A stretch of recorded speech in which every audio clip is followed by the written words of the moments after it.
এই মুহূর্তের সবথেকে বড় খবর, তমলুকের মানিকতলায় জেলা ডিআই অফিসে সদ্য চাকরি হারানো প্রার্থীদের বিক্ষোভ। অফিসে তালা লাগিয়ে বিক্ষোভ দেখাচ্ছেন তারা। ডিআই কেও ভেতরে ঢুকতে দেওয়া হয়নি। লিখিতভাবে আছে আমরা এইখানে বসেই দেব, যদি আমাদের পছন্দ মতো সদুত্তর না পাই আমাদের অবস্থান জানে। বাংলার স্বাদে বাঙালির সেবায় মা বাসন্তী হোটেল অ্যান্ড রেস্টুরেন্ট, ঠিকানা পোক্তাপুল, নারায়ণগড়, পশ্চিম মেদিনীপুর। আমাদের এখানে সকাল, বিকাল, দুপুর এবং রাত্রিকালীন আহারের সুব্যবস্থা রয়েছে। সুলভ মূল্যে আহারের একটাই ঠিকানা মা বাসন্তী হোটেল অ্যান্ড রেস্টুরেন্ট।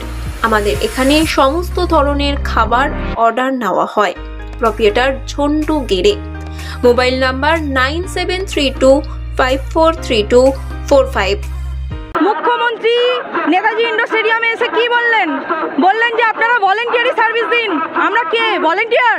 আমরা ভলেন্টিয়ার নই, আমরা যোগ্য শিক্ষক।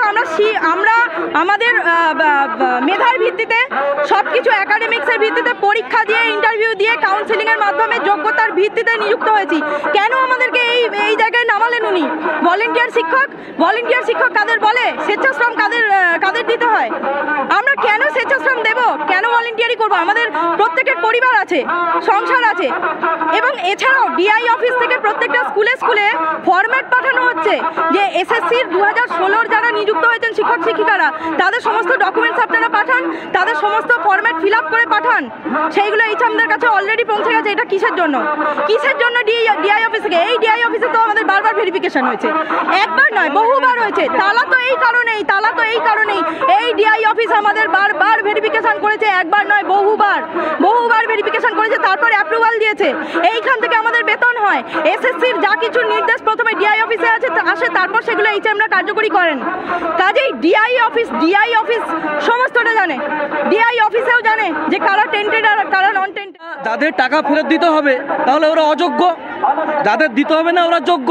তাহলে যদি অযোগ্যদের বাদ দিয়ে তাদের জায়গায় যারা ওয়েটিং আছে তাদের পরীক্ষা নিক, আর আমরা তো যোগ্য, আমাদের রিপ্যানেল করে দিক। সোজা উপায়, এত সোজা উপায়। তাহলে এটা কেন হচ্ছে না? আজকে আমরা এই বয়সে অনেক শিক্ষক আছেন, অনেক অশিক্ষক কর্মী আছেন, তাদের বয়স 50 বছর। তারা এই বাচ্চাদের সঙ্গে পরীক্ষা দিতে পারবে? তখন পার্সেন্টেজ কত উঠতো? 60% তুলতো, 50% তুলতে মুখ দিয়ে রক্ত বেরিয়ে পড়তো। আজকে 90% পাচ্ছে। মানে অবিবেকে কত, তাদের সঙ্গে আমরা পারবো? আমরা রিটেনে পারে যাবো, কিন্তু একাডেমিকে কি হবে? এটা কোনো সিস্টেম? সভ্য দেশে সভ্য নাগরিকের পক্ষে এটা কি উচিত? তাহলে আমরা চাইছি সরকার যথাযথভাবে রিপ্যানেল করুক। আমরা যোগ্য শিক্ষক যোগ্যতা নির্ণয় করে আমরা স্কুলে যাব সিস্টেমেটিকভাবে। কোনোভাবে ভলেন্টিয়ার সার্ভিস দিতে আমরা রাজি নই। এটাই আমাদের দাবি, আপনাদের অনুরোধ, আপনারা এটা ছড়িয়ে দিন খবরটা। ধন্যবাদ। দিয়েছেন যে আমরা স্কুল যেতে পারবো, আমরা স্কুলে যেতে পারবো। স্কুলে যাওয়ার ক্ষেত্রে আমাদের কোনো বাধা নিষেধ থাকবে না এবং আমাদের স্যালারিটাও থাকবে। তো সেই ক্ষেত্রে কোনো রকম লিগ্যাল নোটিশ ছাড়া উনি কিভাবে প্রত্যেকটা স্কুলে গুগল সিট পাঠাচ্ছেন আমাদের স্যালারি বন্ধের জন্য? এটা আমরা কিভাবে মেনে নেব? যেখানে মুখ্যমন্ত্রী আমাদেরকে আশ্বাস দিয়েছেন, আমাদেরকে মানে আজকে কি পরিকল্পনা নিয়েছেন? আমাদের আজকের পরিকল্পনা, আজকে আমরা ডিআই অফিসকে আমরা কোনো মতেই খুলতে দেব না। আমাদের বেতন বন্ধ করা যাবে না। আর সরকারকে যোগ্যদের লিস্ট দিতেই হবে, মিরর ইমেজ বার করতেই হবে। যেভাবেই হোক মুখ্যমন্ত্রীকে এই মিরর ইমেজ কোথা থেকে পাবে আমরা সেটা জানি না। মিরর ইমেজের কপি বার করতে হবে এবং যোগ্য অযোগ্য লিস্ট দিতে হবে, এবং সেই যোগ্য অযোগ্য লিস্ট সহ তিনি যেন রিভিউ পিটিশন করেন, এটাও আমাদের আর্জি। যোগ্য অযোগ্য লিস্ট ছাড়া কিন্তু আমরা কোনোভাবে এটাকে মানতে পারছি না। মুখ্যমন্ত্রী শুধু মুখে যেটা বলছেন আমরা কিন্তু সেটা শুনতে, মানে সেই প্রতিশ্রুতি শুধু আমরা আশ্বস্ত হচ্ছি না। আমরা তার কথায় শুধু আশ্বস্ত হচ্ছি না, উনি যেটা বলছেন উনি কাজে করে দেখাক সেটা।